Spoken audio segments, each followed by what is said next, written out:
पुण्य का फल। एक बार की बात है कि एक गांव में एक गरीब आदमी रहता था। वह आसपास ही मजदूरी करता था।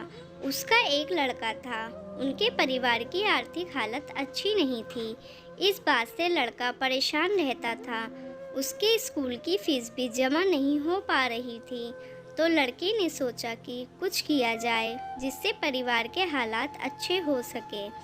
लड़के के मन में एक विचार आया कि रोज़मर्रा की कुछ ज़रूरी चीज़ों को वह आसपास के गांव में घर घर जाकर बेचेगा। लड़का स्कूल से आने के बाद रोज़ घर घर जाकर सामान बेचता, जिससे वह अपने स्कूल की फ़ीस जमा करता और जो पैसे बचते उनसे वह अपने परिवार की ज़रूरतों को पूरा करता।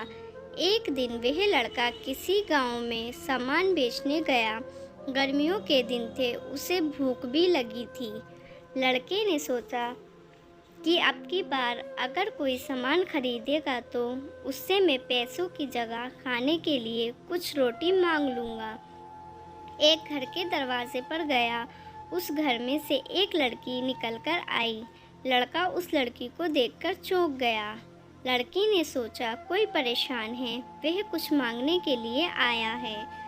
लड़की समझ गई कि इसे भूख भी लगी है। लड़की घर के अंदर गई और रसोई में से 2 रोटी लाकर लड़के को दे दी। लड़के ने रोटी खाई, पानी पिया और लड़की से बोला कि मेरे पास कुछ सामान है, इन्हें तुम ले लो, ये तुम्हारे घर में काम आ जाएंगे। लड़की ने मना कर दिया और कहा कि इन्हें तुम किसी और ज़रूरतमंदों को बेच लेना। लड़के को उस लड़की की बात बहुत अच्छी लगी और वह लड़की को धन्यवाद बोलकर आगे चला गया। समय बीतता गया और लड़का पढ़ने में काफ़ी होशियार था। लड़के ने डॉक्टर की पढ़ाई की और वह डॉक्टर बन गया।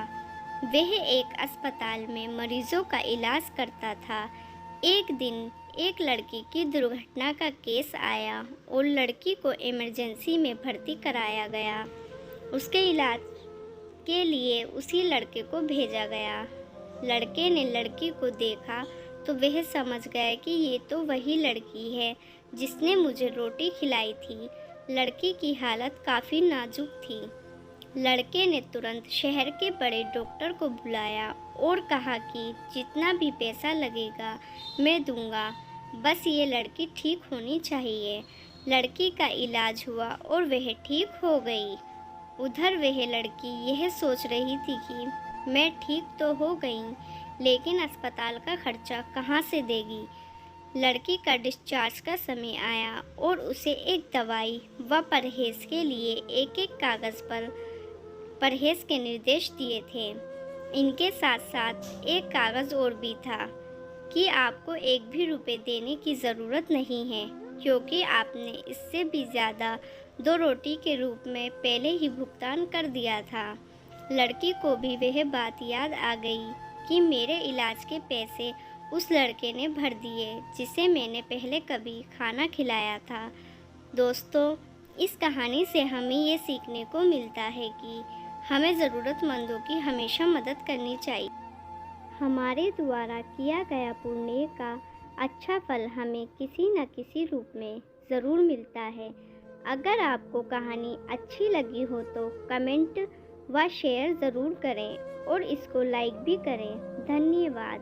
प्लीज़ हमारे चैनल को ज़रूर सब्सक्राइब करें।